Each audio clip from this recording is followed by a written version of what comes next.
ఈ వరలక్ష్మి వ్రతము అనేది వ్రత కథలో ఈ చారుమతి దేవి అనే ఆవిడకి ముందు స్వప్న దర్శనం అవుతుంది. ఆవిడ చాలా శుచిగా సాంప్రదాయబద్ధంగా అత్తమామల పతివ్రత మీన్స్ ఏంటంటే ఓన్లీ ఒక ఆస్పెక్ట్లోనే స్పౌస్ విషయంలో చూస్తారు. పతివ్రత అంటే అత్తమామలను తన తల్లిదండ్రులాగా భేదం లేకుండా చూసుకునేది పతివ్రత అని అర్థం.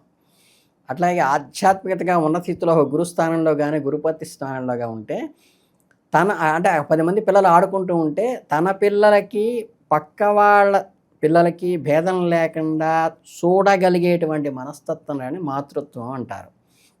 అలాగేంటంటే ఒక 10 మంది ఆడవాళ్ళు అక్కడ కూర్చున్నప్పుడు తన తల్లికి మిగతా తల్లులకి భేదం లేకుండా చూడటం అనేది ఏంటంటే పుత్రస్థానంలో అది యోగ్యత కింద లెక్క పెడతారు.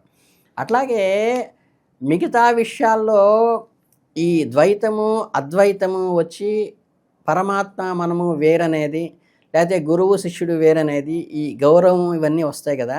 ఇక్కడ ఒక గొప్పతనం ఏంటంటే మీకు దసరాలో ఉన్నటువంటి నవరాత్రుల్లో కానీ వరలక్ష్మి వ్రతంలో కానీ ఎంత గొప్పగా ఉంటుందంటే వాళ్ళ కథ చదువుకుని ఈ చారుమతీదేవి కనుక ఇవన్నీ తోరణాలు కట్టుకుని పూజ చేసుకుని అందరూ చేసిన తర్వాత అష్టైశ్వర్యాలు వస్తాయంటానికి వాళ్ళు అలా ప్రదక్షిణాలు చేయగానే ఒకసారి గల్లు గల్లు మని కళ్ళకి గజ్జలు వచ్చేసినట్టుగా, తర్వాత చేతులకి మురుగులు వచ్చేసినట్టుగా, తర్వాత పట్టు పంచులు వచ్చినట్టుగా సర్వాలంకార భూతులు అయిపోయారని చెప్పేసి అందులో వ్రత విధానంలో ఆవిడికి జరిగిన అనుభూతి చెప్తుంది భగవత్ అనుగ్రహంగా, లక్ష్మీ అనుగ్రహంగా. కానీ ఇందులో విశేషంగా గొప్పతనాన్ని మనం గుర్తించాల్సింది ఏంటంటే లాస్ట్లో వాయనం ఇస్తారు.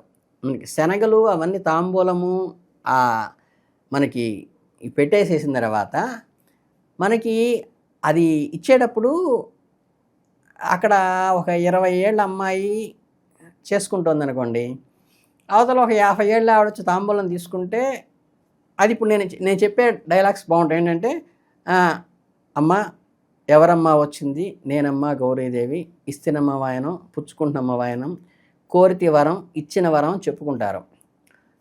ఆవిడకి నమస్కారం పెడుతుంది, తాంబూలం ఇస్తుంది. కానీ విచిత్రం ఏంటి తెలుసా, ఒక 50 ఏళ్ళు ఆవిడ వరలక్ష్మి వ్రతం చేసుకుంటోంది. వాళ్ళ ఎదురింట్లో కొత్తగా కోడలు వచ్చింది. ఈ 50 ఏళ్ళ ఆవిడ ఆ 20 ఏళ్ళ అమ్మాయిని తాంబూలం తీసుకోవడానికి వాయనం తీసుకోవడానికి వస్తుంది. 5 ముత్తైదుల్లో ఒక ఆవిడగా ఎదురింట్లో కొత్తగా వచ్చిన కోడలు వస్తే ఈవిడ అడుగుతుంది, అమ్మా ఎవరమ్మా వచ్చింది అంటే నేను గౌరమ్మని అంటుంది. అమ్మ ఇస్తిని వాయనం అంటే పుచ్చుకుంటున్న వాయనం ఉంటుంది. అమ్మ కోరితే వరం అని అడుగుతుంది ఆవిడ ఇస్తిన వరం అంటుంది. ఈ 50 ఏళ్ళ ఆవిడ ముత్తైదు ఆ 20 ఏళ్ళ అమ్మాయికి నమస్కారం పెట్టుకుంటుంది. అంటే అక్కడ వరలక్ష్మి వ్రతంలో ఉన్నట్టే పీక్ పాయింట్ ఏంటంటే వరలక్ష్మి వ్రతం ఎవరైతే ఆచరించారో ఈ ఆచరించిన వాళ్ళు సాక్షాత్తు లక్ష్మీ స్వరూపంగా భావించబడాలి.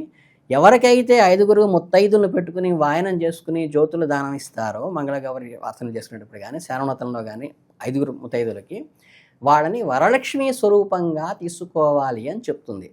మీకు ఈ బ్రాహ్మణత్వం అబ్రాహ్మణత్వం చెప్పేటప్పుడు బ్రాహ్మణులందరికీ నమస్కారం పెడతారండి, ఇంత పెద్ద 70 ఏళ్ల వాడు మురుసుపు గారు కూడా వచ్చి బ్రాహ్మణుని నమస్కారం పెడతారు అంటారు సారా. అక్కడ ఆ బ్రహ్మస్థానంలో ఉంచినప్పుడు మాత్రమే పెడతారు, విడప్పుడు ఆయన నమస్కారం పెట్టడం.